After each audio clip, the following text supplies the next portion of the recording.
I am gonna, all kidding aside, I am gonna mute you all, and we will begin with prayer. Let's pray together. God, we thank you for this journey that we have been on, for the ways that it has encouraged us, for the ways that it has frustrated us or disappointed us. God, we pray that as we learn really from our own history, that we see a way forward to be better reflections of who you are and what you actually teach in the world and in the communities where we live. We pray this in your Son's name. Amen. So, as we always do, let me let that next person in. As we do, we will begin just with a quick review to get us to where we are. We have been talking about evangelicals in America and talking about evangelicalism as a renewal movement really in all of its eras. It is a movement not outside the church, but within the church to re-energize worship and evangelism and the things that identify evangelical movements over time. We talked about the definition from David Bebbington, and I'm just going to breeze through these things because as I look at the screen, for most of you, this is all review. But the idea of evangelicalism having four characteristics: of biblicism, the belief that the Bible is the inspired word of God, and conversionism, that people do have to decide to become a Christian and to follow Christ. The idea of activism, that we go out actively and serve the world that God made. And the tricky one always is crucicentrism, that the cross of Christ is the central teaching of the Christian faith, that Christ's atoning work on the cross has cosmic significance for us. We'll see just a little bit later, even in the review, that there is a wing of Christianity that does reject that and doesn't believe that. So we talked about evangelicalism initially being an optimistic movement, that through all of these organizations and coalitions, they could actually make society better, that they could bring about the kingdom of God, as I've been talking about it on Sunday mornings. This idea of a world that is governed by the values that God teaches in the scriptures. And they came to sort of settle in a cultural dominance that gave them a sense of, at first, confidence and energy, but later on, more arrogance and territorialism. And so they were, in many ways, they were completely unprepared for the challenges of modern life. And so things like immigration, all of a sudden, not everybody's a white evangelical. Of course, we know not everybody was a white evangelical, even when white evangelicals ran everything. But suddenly, influxes of people like my grandparents and their neighbors who came before them from Italy, who were Roman Catholic, who drank a lot of wine, who did things that good white evangelicals had stopped doing or didn't do, or at least didn't do in public back then. There was immigration, there was the rise of Darwinism and the way that threatened our understanding of how humankind came to be. And then biblical criticism, the critical examination of the original biblical text to talk not just about how they came from God, but how they developed through human agency and how they developed over time. So all of these things threatened this kind of complacent, we run everything, our way is the right way and everything else is the other kind of attitude that American evangelicalism took into the 20th century. It led to a shift from optimism to a pessimistic worldview, that the world basically, it is conservative evangelicals and primarily the dispensationalists, which I spent a whole Thursday evening talking about, who invented the phrase going to hell in a handbasket, because that's their impression, that's their assessment of culture, that the church is this tiny little remnant of the faithful and that everything else is going to burn. And so that that creates the theological system that leads to fundamentalism, which is a reaction against a real threat, the threat of what is called a modernist view of Christianity, which sort of guts the Christian faith of all the miracles and the cosmic significance. There is no atonement really in modernist Christianity. They don't believe that something happened on the cross that actually changes the destiny of human creation and of all creation. And so this reaction to modernism we call fundamentalism. And Christians who believe that the Bible was inspired by God, that the miracles in the Bible really happened, and that the work of Christ and the empty tomb, that those things actually had significance, they rejected modernism and retreated into their own Bible colleges and their own conservative seminaries and churches, either independent or new conservative denominations. Even the Presbyterian Church split off into multiple other conservative small denominations, most of which ended up splitting almost immediately, because splitting, like with atoms, things split. Once they start, they hardly ever stop. And so but note at this point that the arguments are all still about doctrine. You know, the fundamentalists actually were defending things that you hear in the pulpit from me every Sunday. And so it's not like they were these wacky people way out on the fringe. They were holding on to the faith in old-fashioned churchy language, the faith once delivered, the faith that we inherit from the apostles, and that has been handed down from generation to generation. So those take us into World War II, and then we talked about the evangelicals in the post-war era, those evangelicals who wanted to reconnect with the culture and still keep their historic faith in one piece. And then we talked about the evangelical left in the 60s and 70s, the Christian hippies, the Jesus movement, all of those folks, evangelical radicals who protested the Vietnam War, who worked to end racism and called on the US, on American culture, to use some of its immense wealth to help the poor, not just in our own country, but around the world. And that brought us to the Chicago Declaration of Evangelical Social Concern, which we spent some time on, this amazing statement that's kind of covers so many things. Being advocates for peace, addressing issues of racism and sexism within, and calling for a return to faith in Christ. And last week we talked about the rise of the Christian right. This part's really important for us because I think most of you, or many of you, you probably are in this class because you've heard something about evangelicals in the news over the last 5 years, and you want to know what the crazy pastor might say about it. So welcome to week 8. This is what we're doing. The Christian right is important because where evangelicals and fundamentalists had been arguing about theology for more than a century, the Jerry Falwell and the Moral Majority built a coalition around a handful of political and social views, and a fairly pronounced statement of patriotism that was somehow connected to their understanding of their faith. And so it was these political and social views, not theology.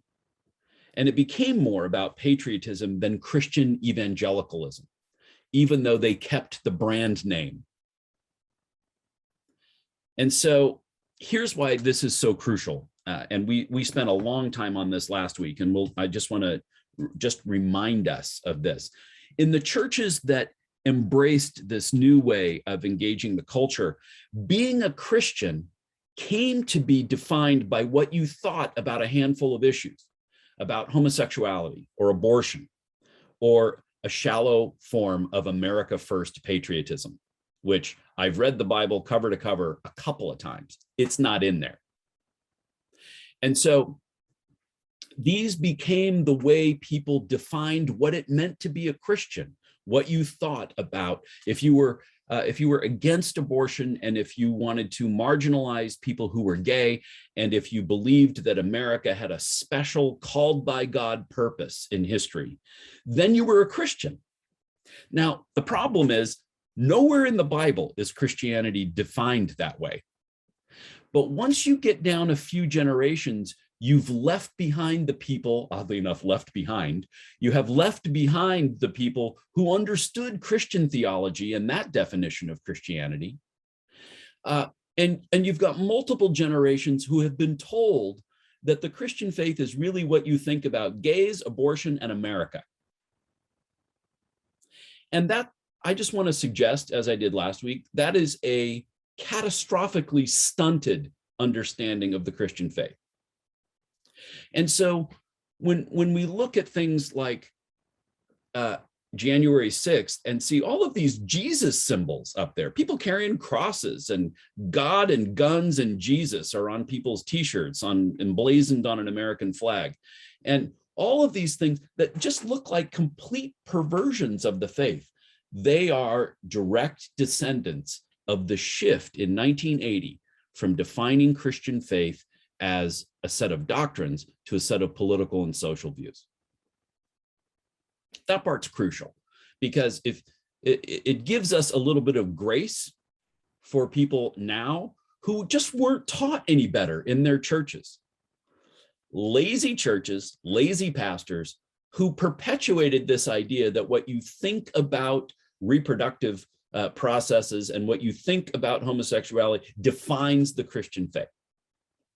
And so it means that there's, there's job security for those of us who are teaching a different way, because there's always going to be people who need to learn that. And so that's a crucial part. We are now 3 generations into an American evangelicalism that thinks Christian faith is designed more by those issues than by Orthodox Christian doctrine or the actual teachings of Jesus. And that's the problem we're in. And we're going to come back to that when we get to the last week. Tonight is more topical than tied to a certain decade or era. Tonight, I want to talk a little bit about race and gender in American evangelicalism. As we've been saying, and we've talked more about race really along the way than we will tonight, but the issue of race is always lurking in American evangelicalism, all the way back to George Whitefield and his devil's bargain with slavery to fund his Christian orphanages in Georgia. From that point on, there is this part of evangelical DNA that fails to see the other, meaning anyone who's different from them, as equally a child of God created in the image of God. And it leads to things that we see now, and maybe we've seen in history books, and we recognize that they're horrible, but sometimes we don't always remember just how horrible. Meaning that a Christian person who approved of slavery, approved of people being kidnapped and transported across the Atlantic Ocean in a ship like this.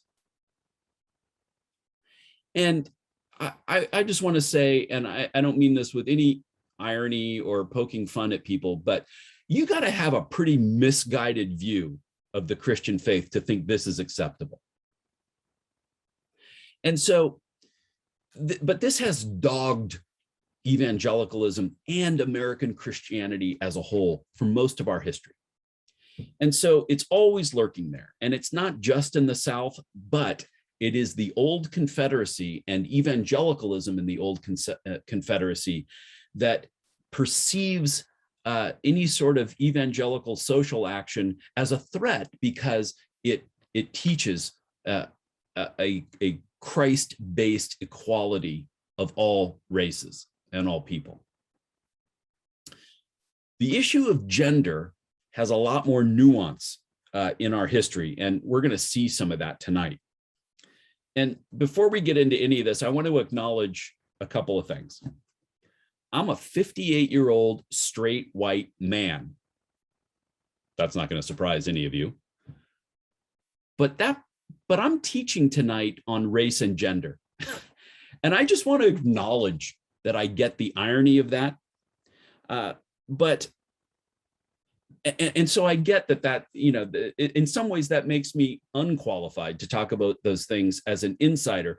But on the other hand, I'm a historian of a movement, and I have deep sympathies toward people of color and women, people of non-traditional gender identities. And so you can tell me at the end how I did on this. I'm not going to get into a lot of theory. Race theory and gender theory is out there for you to find if you want it. Some states are arguing about it pretty vigorously right now. And you can bet it's going to be an issue in next year's election. But it's impossible. It is literally impossible to honestly assess American economic history without discussing slavery. And it's impossible to discuss the end of slavery and the 140 or 50 years since then without talking about the issue of racism in this country. So we're going to talk about it in terms of evangelicals, but folks, this is a universal problem in our culture. And so we're going to talk about those things. And I will, I'm aware of my whiteness in this, and I'm aware that, I'm not a woman. I know and I love lots of women, and I have been shaped in my own faith by some amazing Christian leaders, people who I've learned with and grown with, people who discipled me when I was young, people I went to seminary with who are in this class right now. And so it is, I want to carve out a little place for me to talk about these two issues. Like I said, we've been tracking the race question throughout the 7 weeks that we've been together in Whitefield. And so on the one hand, you have Whitefield and his bargain that he makes to encourage the reinstituting of slavery in Georgia so that he can get money for his orphanages. But on the other, you have the abolition movement and the ways that evangelicals were really important leaders in virtually all facets of the abolition movement. And then, but still, and I'm gonna pick on Presbyterians a lot, because who's better to pick on than your own family? Remember that even Presbyterians couldn't get any agreement on the issue of slavery. We looked at this a couple of weeks ago, but in 1835, a New York Christian newspaper published two statements. The Presbytery of Charleston completely uses and maybe even misuses some of the Bible to defend slavery. But at the root of it, it's not really the Bible. It's that they think that Africans living in darkness in Africa were brought to America and have received the benefits of Christian civilization. Folks, if that doesn't make you throw up a little bit in your mouth, maybe I'll read it again. So this is a problem. Just because they inherited it from their parents doesn't mean they're not responsible for their behavior and their choices here. The Synod of Michigan, on the other hand, acknowledges and resolves that slavery is a sin and against the will of God, that God is the father of all of his children, and countenances no distinction based on color or race. And they even get at one of the arguments in the South, which is that, well, we just encourage slave owners to be really benign slave owners. And they say it's not enough to implore slave owners to treat their slaves more humanely. Rather, slavery itself as an institution is wrong and sinful. And we call upon the Presbyterian Church as a national body to work for the abolition of slavery. That's 1835. In about a decade and a half, the Presbyterian Church splits, and it doesn't reunify again until I'm 20 years old in 1983. That's how long the Presbyterian Church stayed split over the issue of slavery and more deeply over the issue of racism. And so this is an issue that continues to dog American Christianity and evangelicalism from the beginning, and in the same way that it has dogged American society and culture and history from the very start. Just a few quick hits on this. Woodrow Wilson, who was the who wrote a brilliant PhD dissertation, by the way, assessing the success or failure of the American congressional system. He was brilliant. But he was also the son of a Presbyterian minister. He married the daughter of a Presbyterian minister and was an active Presbyterian Christian throughout all of his life. He also agreed to impose Jim Crow racist restrictions on federal hiring practices during his administration. Again, it's like a blind spot. People who are otherwise good, who cannot make themselves acknowledge that people of a different color are equally made in the image of God.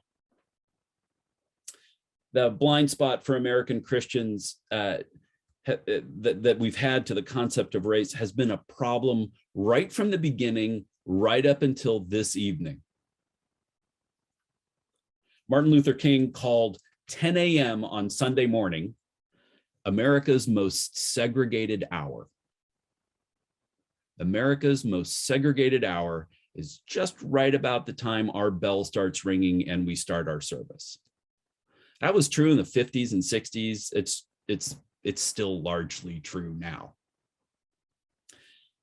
One of my professors at Fuller had a long and distinguished career as an evangelist and a preacher and an activist. His primary area of ministry as a younger man was in Detroit in the 1960s. And for those of you old enough, you know that Detroit in the 1960s wasn't an easy place to be. He moved out to California and he taught seminary classes at Fuller.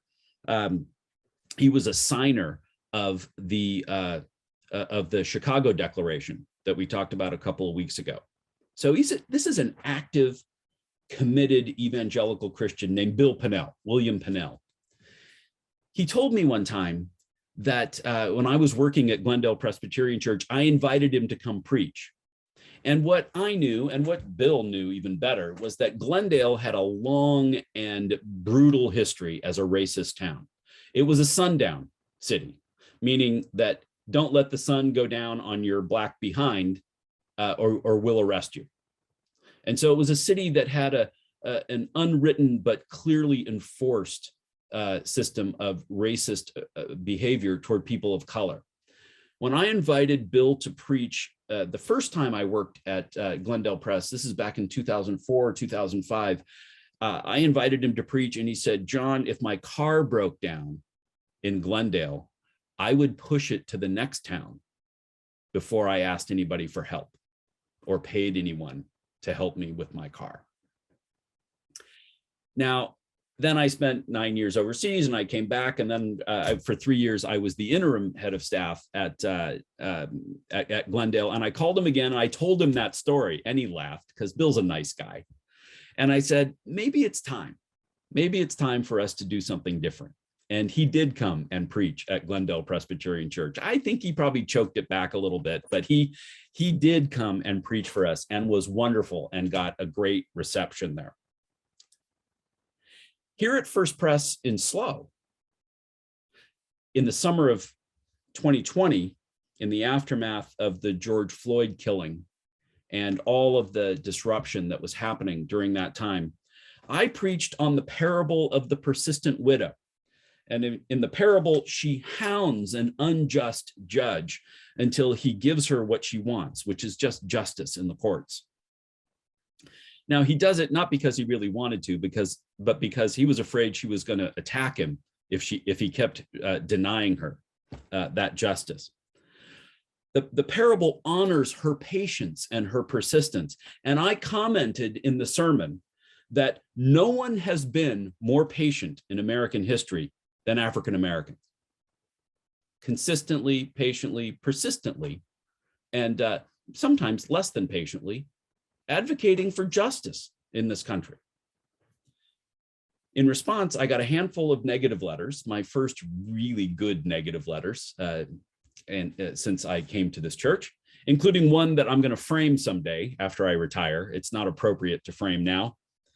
A few people left the congregation after that Sunday, though I'll say that 2 of the households that left didn't actually hear the sermon. They heard about it from someone else and heard a distorted version of that. So this is still an issue that people struggle to talk about. within the Christian church. It happened with even the evangelicals who were most sympathetic to issues of race, the evangelical left that we talked about a few weeks ago. As they started to disintegrate in the mid-1970s, one of the critical issues was race. The Black members wanted to focus on systemic racism in the church and in society. And the others, and I want you to hear this part carefully because we need to unpack this a little bit. The others did not see it as a priority. Now, that right there, that's the crux of the problem. For American evangelical, who are overwhelmingly white, it has the luxury of choosing whether or not to care about racism in our midst because it doesn't really affect its people. I mean, when one of my African-American friends was gently, persistently challenging me on the idea of privilege, he said, "Do you think about racism every day?" And I said, "No." And he said, "That right, that you live in a privileged space when you don't have to think about it every single day." It is among a handful of priorities that I wrestle with and address in my own life and ministry. But I have the choice. I can do it on Wednesday. I don't have to do it again until Saturday. And so that in itself was part of what led to the breakup of the Evangelicals for Social Action that gathered to create the Chicago Declaration.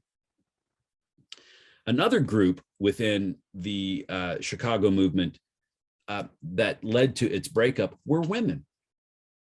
Now, the story of women in American evangelicalism is actually a lot more nuanced and varied, though never balanced.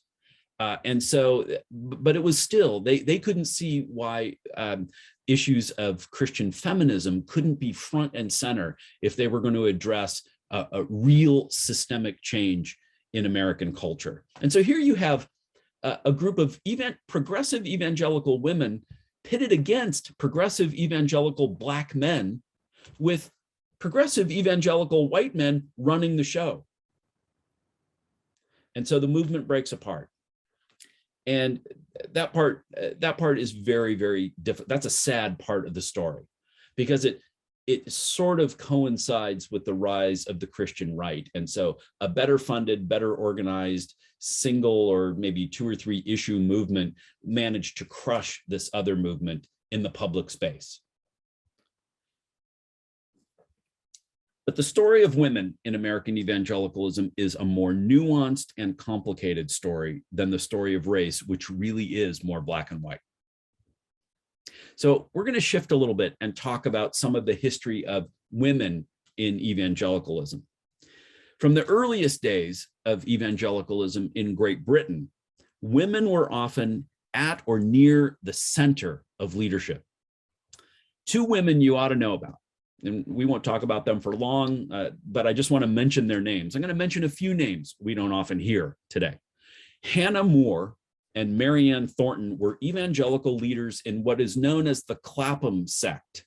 Clapham is an area, a town south of London, which is now part of London. London has grown to sort of swallowed up. So now it's just a neighborhood in London. Clapham is C-L-A-P-H-A-M.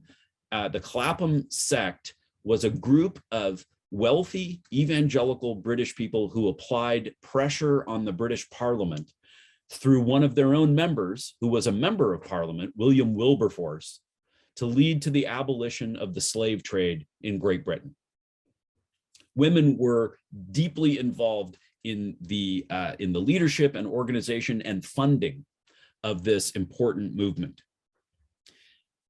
Not for nothing, and this is just an aside, because it's just one of those things, one of the quirky things that I know from my experience over there. But in the UK, even now, the evangelicals in Parliament are overwhelmingly part of the political left. I want you to let that sink in for a second. given what we have seen and what we understand in the news over the last few years. The evangelicals in the British Parliament are overwhelmingly part of the political left and not the right. It is their commitment to the teachings of Jesus that places them squarely in the heart of the Labour Party. And for those of you who remember NBC, when they used to have those public service announcements, I wish I had that little rainbow that went, "The more you know," right here. I don't know if any of you remember that, but in the US, women were often the patrons of evangelical movements, and they were leaders, but oftentimes wealthy evangelical widows were the funders of early evangelical projects and ministries. That's true even in the Bible. There are a handful of Christian widows who have converted to Christianity, who end up funding Paul's ministry. So there is literally a long tradition. It goes all the way back to the early days of the Christian movement. But in the US, women were oftentimes financial patrons of evangelical movements as early as the early 1700s. Evangelicals and Quakers were the first American Christian traditions to argue for full participation of women in church life. Charles Finney fully supported women as speakers at his revivals, and also, in a more controversial move, leaders of public prayers at his revivals. That was something that just was not done in the early 1800s in American churches. There were many clergy who broke with Finney over his welcoming of women in positions of teaching and prayer leadership in his ministry. Oberlin College, with strong evangelical roots, was the first co-ed college in the world. Let that sink in. I think it's in Ohio, right? Thanks, Tad. Oberlin College is the first in other words, it's the first school to allow men and women to matriculate side by side in the world. And it was an evangelical school. Its first president was a man named Asa Mahan, and he wanted this on his tombstone. I'm going to read you what he proposed for his tombstone.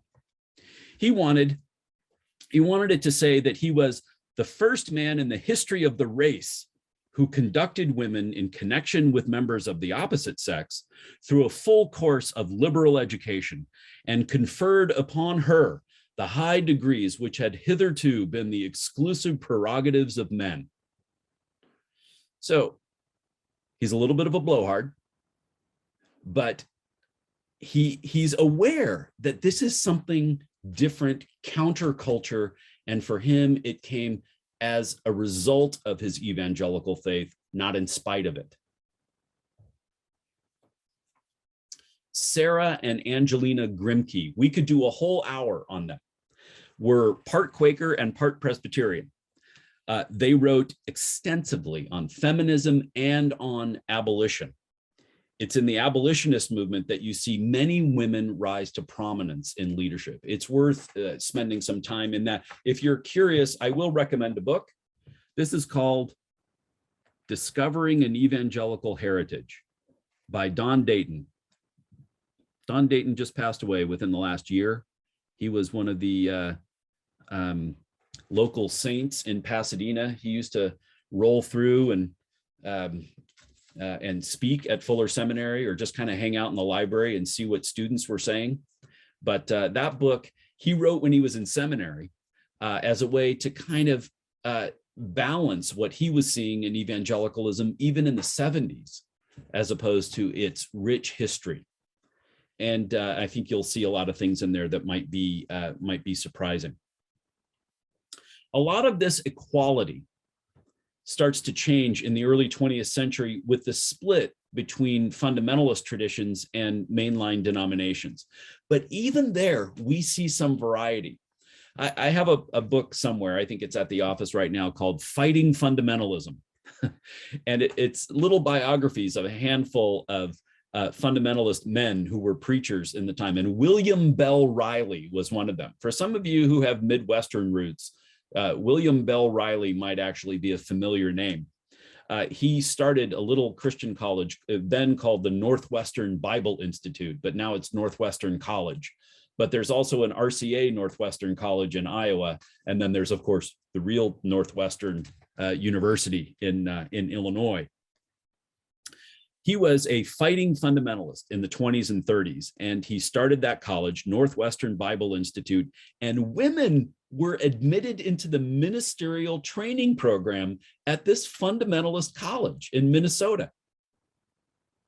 Not only were they admitted, but there was an annual preaching prize at Northwestern Bible Institute, and women won it more than once.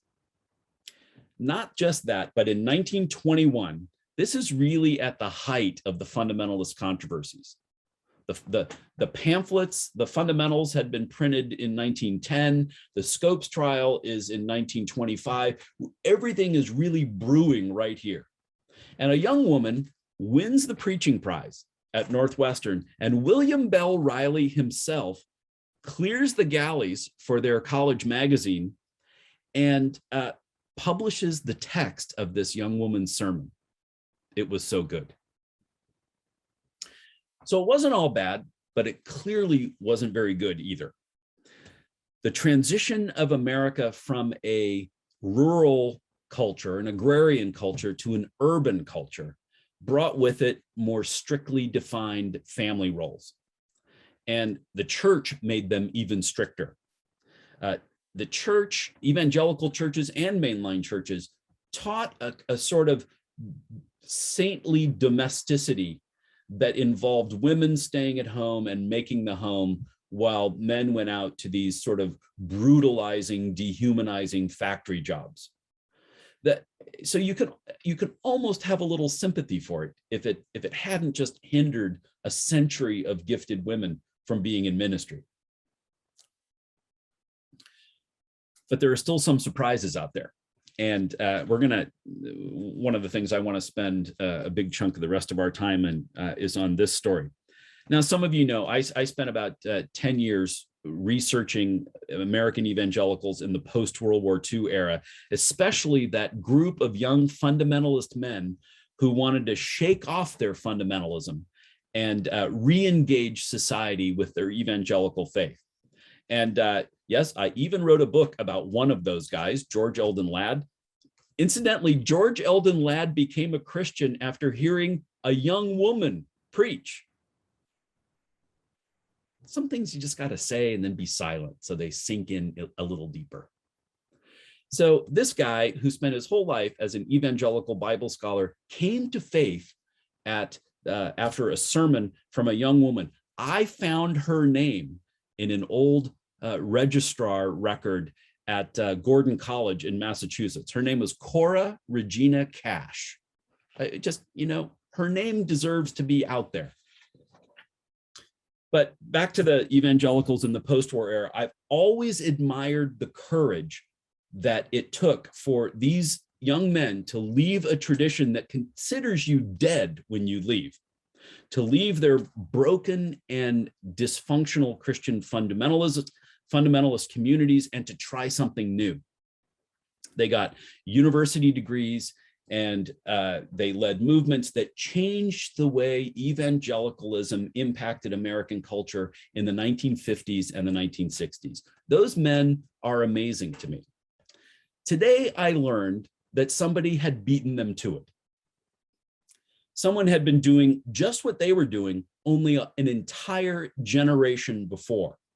And in my own backyard in Southern California, this person created a new way of doing ministry, and over time, among other things, sent more than 400 men into full-time ordained Christian ministry.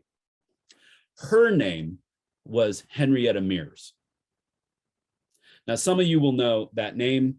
Full disclosure, I am contracted to write a review of a new biography of Henrietta Mears called The Mother of Modern Evangelicalism, The Life and Legacy of Henrietta Mears. I read the first half of the book today, and I'm still, Tim and I had lunch today, and I even bored him with some details from this book today. But Henrietta Mears is a pretty amazing person. She grew up in Minnesota, and she was a member of William Bell Riley's church in Minnesota. She grew up as a fighting fundamentalist. She didn't go to his college, though. She went to the University of Minnesota. She went to, now, when I say this, one way to say it is she went to a real university. But what I mean is she went to a university that was measured against the culture, not measured against a narrow understanding of fundamentalist beliefs. And so she grew up in Minnesota. She went to William Bell Riley's church, but she went to the University of Minnesota and got a degree in chemistry. Again, not something young fundamentalist women did a lot in the teens. She got a teaching credential, and she taught in the public schools, and she became a principal at a couple of different high schools in the Twin Cities. And while she was running the Sunday school program at William Bell Riley's church, her program grew so big that they had to build a new facility to house it. They built an education building that held 1,800 people. And Henrietta Mears filled it a year after it was opened. But that's not where she made her name, believe it or not. In 1929, she accepted an invitation to come to the First Presbyterian Church of Hollywood, literally right over the hill from my house, my old house. She became the director of the Sunday school there. Now, that was already a big program. When she got there in 1929, the Hollywood Press Sunday School had 1,600 students in it. But within 3 years, she grew it to well over 4,000 students. That's his church Sunday school. Is this mic on? I just want you to hear that she brought the things that she had learned in her university training and in her work in secular public schools. She brought that and joined it to her very passionate faith and created so many amazing things that continue to impact the church. Her theology would appear to us to be very conservative still, but she stayed sort of a soft dispensationalist for her entire life. But she was willing to apply the best of what she learned at university and also in the public schools to what she was doing at the church. She also never forgot that ministry and evangelism are all about the way you build relationships. She greeted every single person who came in. Can you imagine greeting 4,000 people coming into Sunday school? There must have been a team of greeters, certainly, or her hand would have fallen off. But she knew people by name. She tried to greet people by name. She created systems behind the scenes that organized Christian education in a way that every single child who participated felt special. And if you feel special in Sunday school, it is not too much of a leap to believe that you are held special by Jesus himself. And that's what she taught. She said this about her goals for her program. She said, there's 5 things. She said in her programs, they were designed to bring each life into a vital relationship with the transforming word of God from the youngest to the oldest. This is our major concern. Number 2, to lead each one to an acceptance of Jesus Christ as a personal savior. Number 3, the formation of Christian ideals of character and conduct. Number 4, the expression of Christian life in missionary and service enterprises and recreational activities.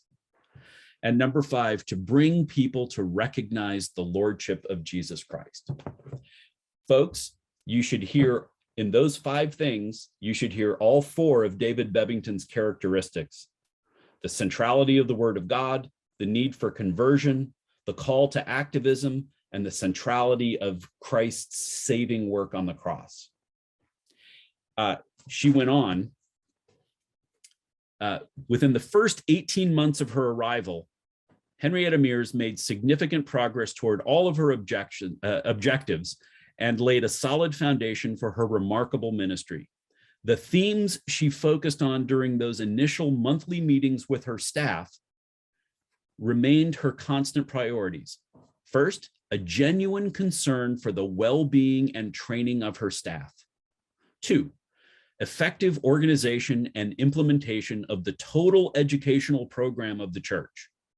Three, a central emphasis on evangelism.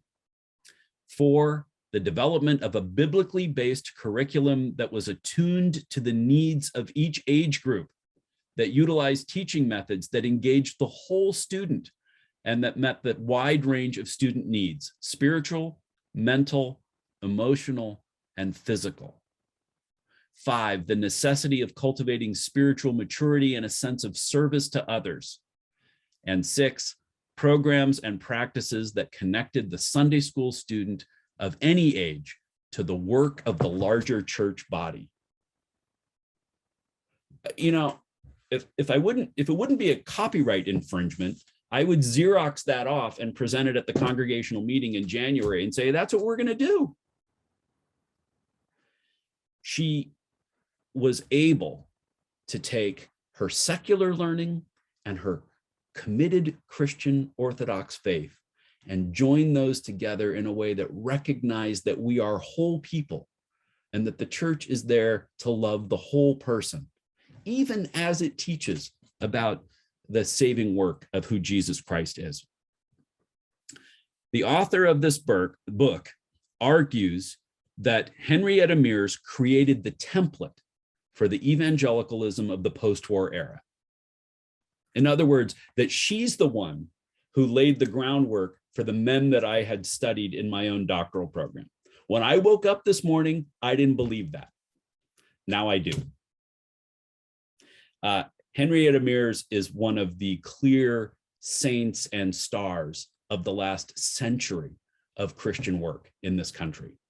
An evangelical through and through, a woman who never accepted even honorary ordination, a woman who never once preached at Hollywood Presbyterian Church. She taught every Sunday, and she taught thousands of students over her time there. They were called Mears boys, the men that she sent to seminary. And there were 400 of them that ended up in full-time Christian service, in church, ordained Christian service. Almost all of them she sent to Princeton, not to the more conservative Presbyterian seminary in Philadelphia. She sent them to Princeton. One of them was the pastor I grew up with. And that was the Reverend Bill Craig, who is now retired at Monte Vista Grove. And I wrote him today telling him that I just read the first 150 pages of this book and that he owes me a phone call. So I'm hoping that we get to talk about Henrietta Mears at some point this week. She said, sometimes you got to get out of the city. And she looked and looked and looked for property, but they couldn't. This is, remember, we're talking 1929, 1930, 31, 32. This is the depth of the American Great Depression, the global Great Depression. A friend, actually the parent of one of the kids in her Sunday school program, called and said, I know a guy. He's very wealthy. He's got property all over the place, and he is seriously ill and doesn't want to saddle his children with the burden of inheritance taxes. So he's looking to sell things cheap or give them away. He had, I don't even remember how many acres it is, up in the San Bernardino Mountains. And he'd built all these things on it, and it had a river that ran through. It's beautiful forest, got snow in the winter, and it's hot enough to swim all day in the summertime. And it was appraised at $350,000 in 1932. He sold it to Henrietta Mears whose church didn't have the money. She had to go, she gave up her vacation money. And when she did that, hundreds, if not thousands of people in the congregation did the same thing. They made the $7,000 down payment, and they bought a plot of land which became Forest Home Christian Conference Center. I got to tell you, folks, I spent every summer of my junior high and high school years learning about Jesus at Forest Home Christian Conference Center. At the center of the campus is a man-made lake and a beautiful meeting center where we would gather and hear these great speakers come in, and we'd sing and play games and learn about the Bible and about God and about the world. I had no idea who they were talking about when I went to Mears Lodge and when I swam in Mears Lake. But Henrietta Mears did that. She did that for me. She did that for hundreds of thousands of other kids who've been there in the last almost 90 years. Billy Graham, who had his revivals who had been a preacher for Youth for Christ, but was having his own crisis of faith. Billy Graham went to Forest Home and spent a day outside praying. And it was that prayer where he was convinced that God was calling him to his evangelistic ministry. You know what? There's a stone with a plaque on it at Forest Home on the spot where Billy Graham decided to be a minister. This is an outsized influence for a woman who never took a seminary degree, but who clearly had adequate training for the ministry she was called to do, but who saw it as an unlimited opportunity for service and growth and ministry and evangelism in the place where God put her. She never took a seminary degree. She never preached in that church. She never got married. She lived with her sister her whole life. And I think she died the year I was born, 1963. I'm not exactly sure. I haven't gotten to that part of the book yet, but that's Henrietta Mears. And if you've never heard of her, go look her up and find something. I almost forgot. She realized that the curriculum for kids in the 20s and 30s was awful. And so she hired somebody who was an expert in curriculum design, and they wrote their own Sunday school curriculum and started to market it. Anybody here know Gospel Light Publications? Henrietta Mears started that company in Glendale, California, where I was before I moved up here. Gospel Light is another gem of a legacy of Henrietta Mears. And I tell her story, and I tell it with passion, partly because it intersects with mine. Part of my own faith development can be directly tied to the work that she did. But it's also a sign that for all the things we hear about sexism and misogyny and the marginalization of women in American evangelicalism, there have also been these places and these contexts where women have not just been permitted to do things, but unleashed to do things. And Henrietta Mears may be not just the most important woman in American evangelicalism in the last 100 years, but apart from Billy Graham, she might be one of the most important people in evangelicalism in America in the last 100 years. It would be difficult to overstate the impact that she's had on now. If you think 20 years is a church generation, 5 or 6 church generations of young people. So, if you're really interested, this is a wonderful book. It was not somebody's dissertation, so it reads really well. It was written by I think a recently retired professor at Whitworth, it was a labor of love for him that he wanted to write this book. Bible teaching has been an area where women have had a major impact. But the more conservative the tradition, the more likely it is that women Bible teachers are limited to teaching women. And for those of you who have seen the story of Beth Moore, in the news over the last few years. Beth Moore is a strikingly attractive, blonde, Southern Baptist woman who is a brilliant Bible teacher.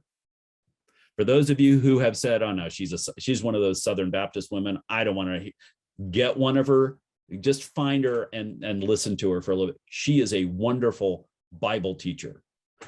And she has ended up resigning from her membership in the Southern Baptist Convention of Churches because of the way that they treat her and have treated women, and the things that they have allowed and approved of in the culture for the way women have been treated, even in the highest offices in the land. So Beth Moore is somebody worth looking up and worth learning from. I have to say, I borrowed the tapes from the women's Bible study at my church in London and watched her entire, I'm not even sure now, because I watched a few of them, but one of them was on one of the Gospels, and it was fantastic. Very, very good. But in her own tradition, really she was one of the Bible teachers for women, which is really too bad. In today's evangelicalism, and I'm going to close with this, these are the code words that you should be listening for. Today's evangelicalism talks about something called complementarianism. And it's the belief that while all people have equal value, men and women have very strictly defined complementary roles. Now, oftentimes that's a lot of fancy talk and one really long word that says men lead everything and women are in the support roles. That's oftentimes what complementarianism means. I think Jesus and Paul were far more egalitarian than that, far more focused on equality than that. And even if they weren't, they were living in the first century under Roman occupation. And we got to allow that a lot of things have changed since then. And so as we think about both race and gender, but today really, as we think about the role of women in American evangelicalism, it's an uneven story. It has a lot of women who have been marginalized out of using their gifts, but it has a glorious handful of women who have done amazing things from the very earliest days in the 1700s through abolition, through modern evangelicalism in the life and work of Henrietta Mears. So I'm going to open it up for questions, and you're gonna hit me with a few things. Hold on. There you go. Who's got a question? I want to just say, back. Yeah, because Don Williams and we were roommates at Princeton Seminary, and we were invited by Bill Lindsay, who was president of the college group at Hollywood. And they had a large group, and we would go over as part of Glendale. We would go over and help teach their college Bible study. And Henrietta Mears was, of course, in charge. And they had Singspirations at her house. Yeah. We remember going to her house. It was huge. Yeah. And she'd give a talk. Oh, she was fantastic. Yeah. So I would and we went to Forest Home just like you, and were impressed. So I just want to say, I couldn't agree with you more. Yeah. Yeah. She's an amazing character. Oh, and at one point she wanted to put together a college ministry, and she said, well, we need some leaders.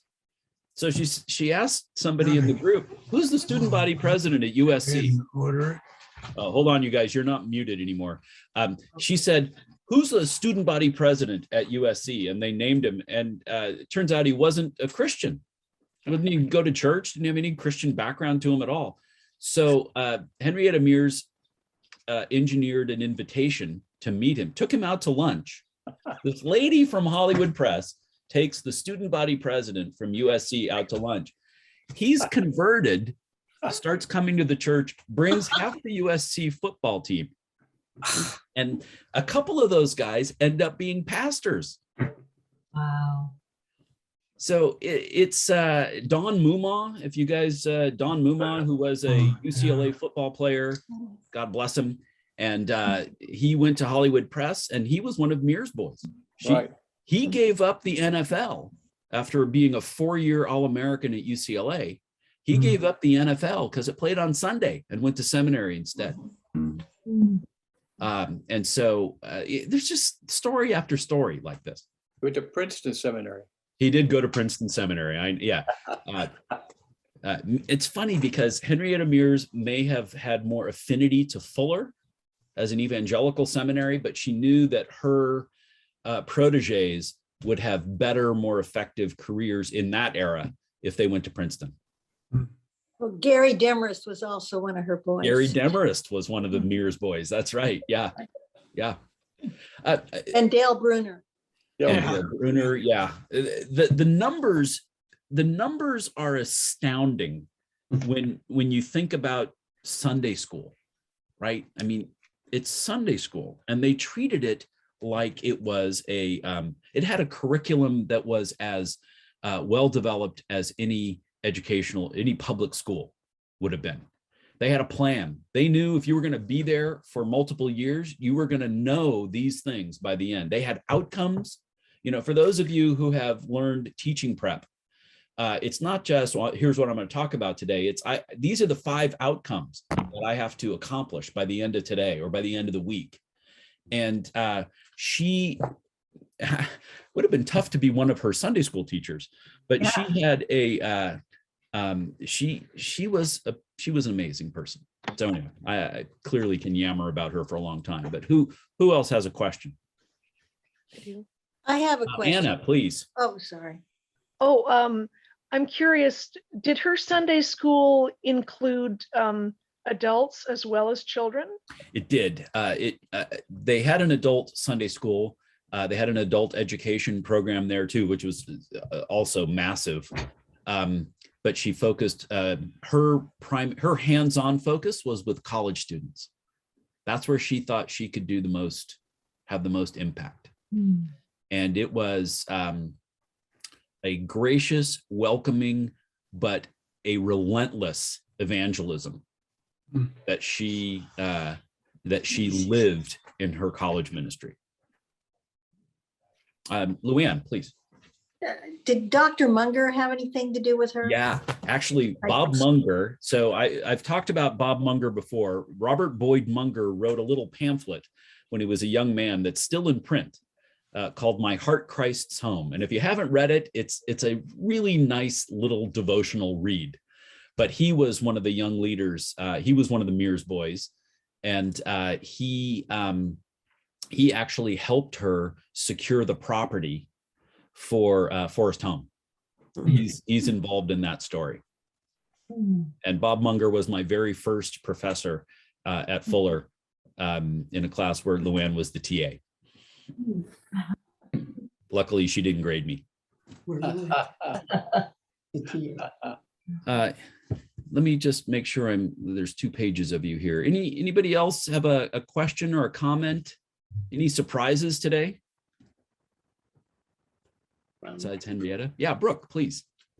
Did you say that Henrietta Mears was a dispensationalist when you first, or was that? Was. Yeah, that part she never. I just read that section about a couple hours before we started today.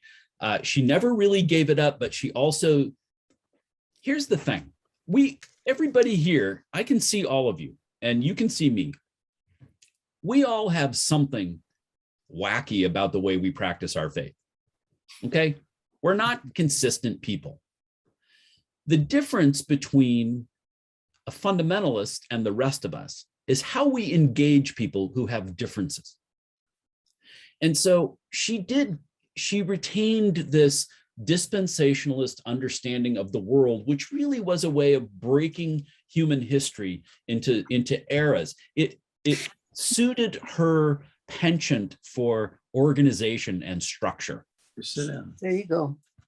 And so she kept that, but she didn't have the part of it that divided things and rejected people and was looking for heresy under every rock. She managed to leave that part behind. Good for her. The pastor she left to come to Hollywood, William Bell Riley, she was very relieved to have left him, because in the decade after she left, he became a well-known anti-Semite under the guise of being a Christian pastor. And so one of the things about dispensationalists, because they need Israel, remember, they need Israel in order for the end time sequence of things to work. So they love Israel. They just didn't really like Jews very much. Huh. And so that's a problem. That has been a problem with American evangelical, especially the fundamentalist side of evangelicalism for the last century. They believed horrible things about Jews, but they needed Israel in order for their system to work. It is one of the bizarre ironies of the history of American fundamentalism. Yes, Tad, please. Well, I hate to rain on the parade, but that book by Gonzalez, The Story of the Christian, from the Reformation on, I've always heard that Europe is a story of wars between city-states. But what I'm learning is it's a war between different groups of Christians fighting other groups of Christians. Yeah. And I don't know how many times that he says, and remember when the Scots fought the British, more people were killed than in the persecution by the Romans, or the persecution. Yeah. These were horrific wars where Christians were killing Christians. Yeah. So these divisions aren't brand new, I guess. Oh gosh, no. Oh no. But those are multi-layered. They have to do with sort of national identity, or at least language identity. So the French against the Spanish, or the English against the Spanish, or the German, any one of the 20 German states against anyone else that got in their way. And so there are layers to all those European wars.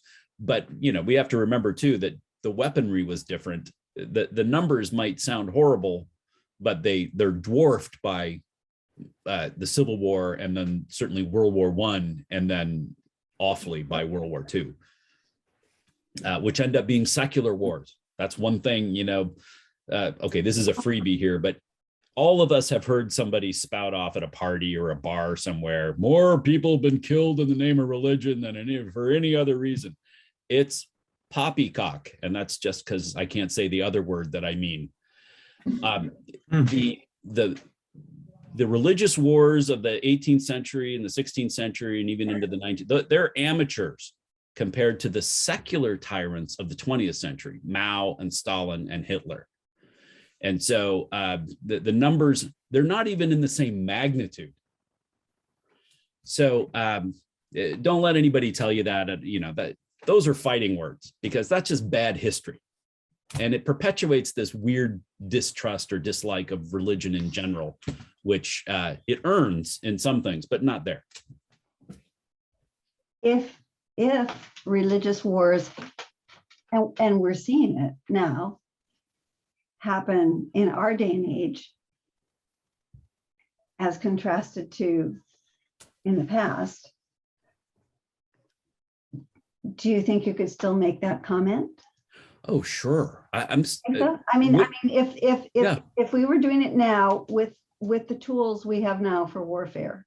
Oh, well, yeah, I don't know the answer to that. I know, but yeah, those would be bad wars too. But remember that the three biggies of the 20th century engineered mass death where they didn't even have to use weapons.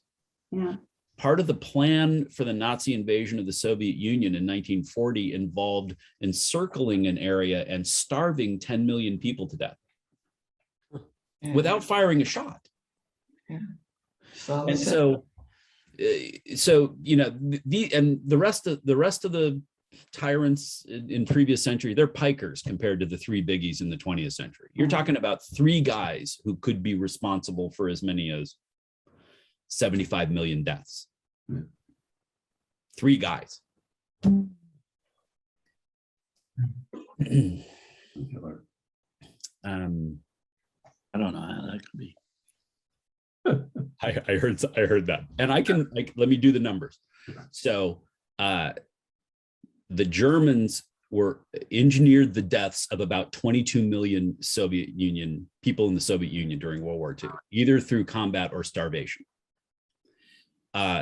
Mao kills untold, maybe as many as 20 or 30 million. Stalin kills as many as 20 million of his own people. So I think you get to 75 pretty easily there, even with low estimates. And I don't want to play around. I don't want to do what Stalin said, which is one death is a tragedy, a million deaths is a statistic. I don't want to throw these around as if they don't matter. Each one of those is an unrepeatable human being created in the image of God. So that was the result of Marxism, who said that you have to make an omelet, you got to break an egg. well, that's slander of eggs, but yeah, but there's no Marxism in Hitler. I think what you have is a certain particular kind of evil that shrouds itself in a political system and then does whatever the heck it wants. We are at 8:17 and we're drifting far afield into other things that I can rant about. So thank you. We're going to take next week off. Happy Thanksgiving, everyone. And before you leave, I want to draw your attention to the church website, which now has some documents for you to look at, some things to read that supplement some of the things that we have talked about over the last couple of months. And also has all the recordings of the sessions for people who have played hooky on one week or another. But have a wonderful Thanksgiving, and I will see you all in 2 weeks. Thank you very much. Thank you, John. Thank you. Blessings to you guys. Thank you, John. Thank you. Have a good Bye-bye. Thanksgiving, everyone. Thank you. Right.